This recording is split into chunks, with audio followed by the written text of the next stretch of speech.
7 தமிழ், பொறுப்பும் பொது நலமும். ஆனால் அந்த விமர்சன சுதந்திரத்தை இவர்கள் எந்த அளவுக்கு பயன்படுத்தினார்கள்? இந்த நாவல் இப்படிப்பட்ட விஷயத்தை பேசுகிறது, இது உண்மைக்கு மாறானது என்று எந்த அரங்கத்தில் எடுத்து சொன்னார்கள்? அதை பற்றி எந்த விவாதத்தை நடத்தினார்? எதுவுமே இல்லாமல் திடுதுப்பென்று ஒரு நாள் அவருக்கு அச்சுறுத்தல் செல்கிறது, அந்த நாவலை தீ வைத்து கொளுத்துகிறார்கள். அப்புறம் அவர் வருத்தம் தெரிவித்த பிறகும் கூட ஒரு கடையெடுப்பு போராட்டம் என்றெல்லாம் தொடர்ச்சியான மிரட்டல் எல்லாம் ஏற்பட்டு தான் இறுதியில் அவர் இந்த மாதிரி அறிக்கை விட்டுருன்னு சொல்லப்போனால் முடிச்சுக்கிறேன். இந்த நாவல் பற்றிய விமர்சனங்கள் எனக்கும் கூட சில விமர்சனங்கள் உண்டு தான். அது இப்போ இது இலக்கிய கூட்டமாக இருந்தால் அது பற்றிய விவாதிக்க முடியும். ஆனால் அந்த விமர்சனங்களை நான் விமர்சனமாக மட்டுமே வைப்பேனே தவிர அந்த நாவலை நீ வெளியிடக்கூடாது என்று நான் சொல்ல மாட்டேன். அப்படி பார்த்தா கம்யூனிஸ்டுகளை இழிவுபடுத்தி எத்தனை படைப்புகள் வந்திருக்கிறது, எத்தனை நாவல்கள், எத்தனை திரைப்படங்கள் வந்திருக்கின்றன. அவற்றையெல்லாம் தடை செய்யுமாறு யாரும் பார்க்கக்கூடாது என்று ஏதாவது கிளப்பிவிடப்பட்டதா? அது மாறாக கம்யூனிஸ்ட் அப்படிப்பட்டவர்கள் அல்ல என்று எதிர்வாதத்தை வைத்திருக்கிறோம். அதுபோலத்தான் இவரும் செய்திருக்க வேண்டும். அதாவது இலக்கிய அடிப்படையிலேயே எழுத்தை பயன்படுத்தி தங்களுடைய எதிர்கருத்தை பதிவு செய்திருக்கணும் அப்படிங்கிற அடிப்படையில் உங்களுடைய தொடக்க கருத்தை எடுத்துக்கொள்கிறேன். திருமாவளவன் அவருடைய கருத்துக்களை பதிவு செய்யலாம். இந்த தளத்தில் இந்த அதற்கு ஆதரவான எதிரான சர்ச்சைகள், கருத்து யுத்தங்கள் நடைபெற்றுக் கொண்டிருக்கக்கூடிய ஒரு சூழலில் உங்கள் கட்சியினுடைய திரு ரவிக்குமார், முன்னாள் சட்டப்பேரவை உறுப்பினர், ஒரு விஷயத்தை முன்வைத்திருக்கிறார். அது மற்றும் ஒரு விதமான சர்ச்சை ஏற்படுத்தியிருக்கிறதோ என்ற ஒரு ஐயம் ஏற்படுகிறது. திராவிட கட்சிகள் இந்த விஷயத்தில் ஏன் இத்தனை மௌனம் சாதிக்கிறார்கள்? இவர்கள் மதம் சார்ந்த விஷயங்களாக இருந்திருந்தால் இவர்கள் தங்கள் எதிர்ப்பை பதிவு செய்திருப்பார்கள். ஆனால் இங்கே மதத்தோடு சேர்ந்து சாதியம் சார்ந்த விஷயமும் உள்ளே இருக்கிறது. அங்கே அதிகமாக இருக்கக்கூடிய ஒரு குறிப்பிட்ட சமூகத்தைச் சேர்ந்த, குறிப்பாக கொங்கு வேளாளர்கள் சமூகத்தைச் சேர்ந்தவனுடைய எதிர்ப்பிற்கு உள்ளாகிவிடக்கூடாது என்ற தளத்தில் தான் திராவிட கட்சிகள் அமைதியாக இருக்கிறது அப்படிங்கிற ஒரு புது கருத்தை முன்வைத்திருப்பது அப்படிங்கிறது இந்த மாதிரி ஒரு பிரச்சனைக்குள்ள தொடர்ந்து சாதியம் சார்ந்த மதம் சார்ந்த பார்வைகளோடு ஒரு பிரச்சனை பெரிதாக்குவது போன்ற ஒரு சூழலை இது ஏற்படுத்தாதா?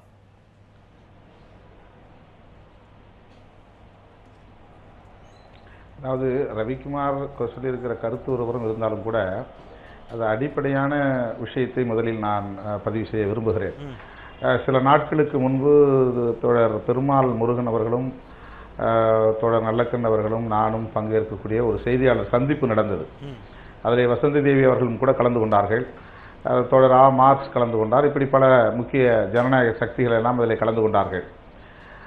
அதில் பேசுகிற போது பெருமாள் முருகன் மிக முக்கியமான ஒரு கருத்தை பதிவு செய்தார். இதில் சாதி பிரச்சனை, மத பிரச்சனை என்பதையெல்லாம் தாண்டி உண்மை பிரச்சனை ஒன்று இருக்கிறது என்று சொன்னார். உண்மையான சிக்கல் என்னவென்றால், அந்த பகுதியிலே இருக்கக்கூடிய சில பெருநிலக்கிழார்கள் அல்லது பெரும் முதலாளிகள் அல்லது கல்வி நிறுவனங்களின் அதிபர்கள், அவர்களை பற்றி நான் தொடர்ந்து சில கட்டுரைகளை எழுதிய காரணத்தால் அவர்கள் இதை ஒரு சாக்காக வைத்து 4 ஆண்டுகளுக்கு பிறகு இதை தூண்டிவிடுகிறார்கள் என்னை பழிவாங்குவதற்காக. அவர்கள் நடத்துகிற ஊழல் முறைகேடுகளை நான் அம்பலப்படுத்தி எழுதியிருக்கிறேன். இதுதான் அதற்கு அடிப்படையான காரணம் என்று சொல்லியிருக்கிறார். ஆகவே பெரும்பாலான பிரச்சனைகள் சாதி பிரச்சனைகளாக இருந்தாலும் மத பிரச்சனைகளாக இருந்தாலும் தனிநபர்களின் ஆதாயம் கருதி அல்லது அரசியல்வாதிகளின் ஆதாயம் கருதி தூண்டிவிடப்படுகிற ஒன்றாகத்தான் இருக்கிறது என்பதுதான் யதார்த்தமான உண்மை. அவர் எந்த ஒரு குறிப்பிட்ட சமூகத்தை கொச்சைப்படுத்தியதாக சொல்லுகிறார்களோ அதே சமூகத்தை சார்ந்தவர் தான் தோழர் பெருமாள் முருகன் அவர்களும். ஆகவே அவருக்கும் ஒரு சமூக பொறுப்பு உண்டு. இப்படியெல்லாம் கற்பனையாக ஒரு சமூகத்தை கொச்சைப்படுத்த வேண்டும் என்று அவர் நினைத்திருக்க வாய்ப்பில்லை என்றுதான் நான் நம்புகிறேன். அவர் 100 ஆண்டுகளுக்கு முன்பு நடந்த ஒரு நிகழ்வாக வரலாற்று ஆய்வின் அடிப்படையில் நமக்கு கிடைத்த ஆதாரங்கள், தரவுகளின் அடிப்படையில் தான் இந்த நாவலை நான் எழுதியிருக்கிறேன். இது யாரையாவது கொச்சைப்படுத்தியிருந்தால், புண்படுத்தியிருந்தால் அதற்காக நான் பகிரங்க மன்னிப்பும் கேட்டுக்கொள்கிறேன் என்று சொன்ன பிறகும் அவருக்கு அச்சுறுத்தல், அவரை ஊரை விட்டே வெளியேற்றும் முயற்சி. காவல்துறையினரே என்ன சொல்லுகிறார்கள் என்றால், உனக்கு பாதுகாப்பு கொடுக்க முடியாது, நீ எங்காவது ஓடி பிழைத்துக்கொள் என்று மிரட்டுகிற அளவுக்கு தான் அவருக்கு நிலைமை ஏற்பட்டிருக்கிறது. அந்த மன உளைச்சலில் தான் இன்றைக்கு அவர் ஒரு விரக்தியின் விளிம்புக்கே போய் ஒரு அறிக்கை கொடுக்கக்கூடிய சூழல் ஏற்பட்டிருக்கிறது அப்படிங்கிறது நிச்சயமா அளவுக்கு தள்ளப்பட்டிருக்கிறார். நாம் இன்னும் அடுத்தடுத்த சுற்றுகளில் திருமாவளவன் அடுத்தடுத்த சுற்றுகளில் நாம் இன்னும் கூட அதில் இருக்கக்கூடிய எழுத்து சுதந்திரம் குறித்தும் அடுத்தடுத்த சுற்றுகளில் நாம் இன்னும் கூட விரிவாக விவாதிக்கலாம். திரு ஸ்ரீனிவாசன் அவர் ஒரு விஷயத்தை முன்வைக்கிறாரு. வேறு ஒரு காரணத்தை முன்வைத்து, அதாவது திட்டமிட்டு அங்கே இருக்கக்கூடிய கல்வி நிலையங்களை நடத்தக்கூடிய தொழிலதிபர்கள் எல்லாம் இவர் ஏற்கனவே விமர்சித்து அவர்களுடைய ஊழல்களை வெளிப்படுத்தியிருக்கிறார்.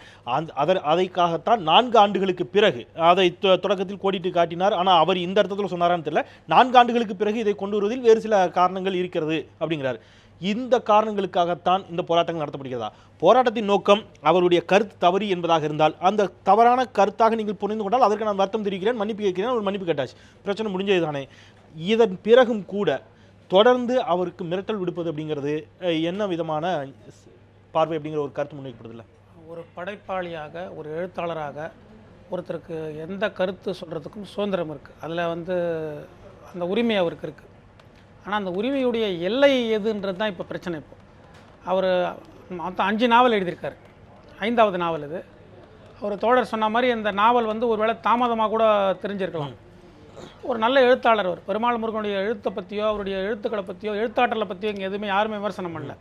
அவருடைய 5 நாவல்களில் மீதி உள்ள 4 நாவல்கள் எந்த சர்ச்சையும் ஏற்படுத்தலை. அவர் 5வது எழுதின அந்த நாவல் அதில் சொல்லக்கூடிய விஷயங்கள், அதாவது இப்போ ஒவ்வொருத்தர் ஒரு கருத்து சொல்கிறாங்க. ஏதோ அந்த கல்வி நிலையங்களுக்கு எதிராக இருந்தார், முதலாளிக்கு எதிராக இருந்தார்ன்ற கருத்துக்களை இப்போ சொல்கிறாங்க. ஆனால் அந்த திருச்செங்கோடுன்ற ஒரு பகுதியை ஒரு பகிரங்கமாக குறிப்பிடுறாரு. 1. 2வது பார்த்தீங்கன்னா அந்த ஒரு கோயில் திருவிழாவை குறிப்பிடுறார். அர்த்தநாதீஸ்வரர் கோயிலோட திருவிழான்றதை அவர் பகிரங்கமாக குறிப்பிடுறாரு.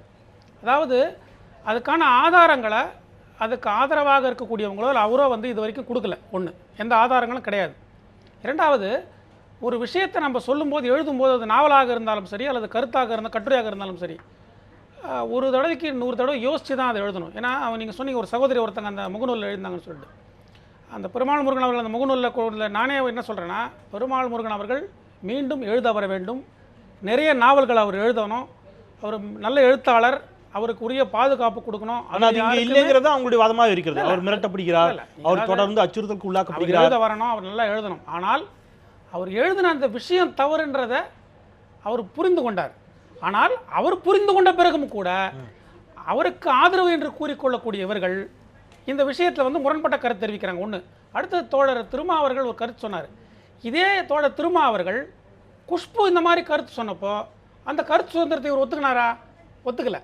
அப்பொழுது குஷ்புக்கு எதிராக போராட்டம் நடத்திய தோழர் திருமா அவர்கள் இப்போ ஏன் முரண்பட்டு பேசுறான்றதுக்கான பதில் அவர் அளிக்கணும். நிச்சயமா இடைவேளைக்கு பிறகு கருத்துரிமை சார்ந்து பேசக்கூடிய பலரும் பல்வேறு இடங்களில் முரண்படுகிறார்கள் அப்படிங்கிற வாதம் தொடர்ந்து முன்வைக்கப்படுகிறது. இன்றைக்கும் கூட முகநூலில் மனுஷபுத்திரன் கூறிய ஒரு கருத்தை குறிப்பிட்டு பல இடங்களில் முகநூல்களில் அதை ஒரு விவாத பொருளாக மாற்றியிருக்கிறார்கள். கருத்துரிமை அப்படிங்கிறது முரண்பாடாக இருக்கிறதா? ஒவ்வொரு பார்வையிலும் ஒரு சார்போடு இருக்கிறார்களா கருத்துரிமையை பேசுபவர்கள் அப்படிங்கிறத குறித்து நாம் தொடர்ந்து பேசலாம் ஒரு சிறிய இடைவேளைக்கு பிறகு.